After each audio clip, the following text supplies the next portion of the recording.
Isa nga sa mga pinaka-inaabangan na event itong Boracay White Beach Festival. It's a sports festival na ginagawa nga dito sa White Beach. And naparangalan to as Best Sports Tourism at Top Pearl Award. Dito nga si Congressman Miraflores as a keynote speaker and si Mayor to open the event.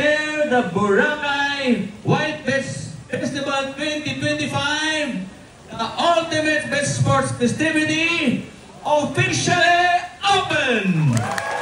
Dito nga ako excited sa event na to, ang Paraw Biniray. 3, 2, 1, go!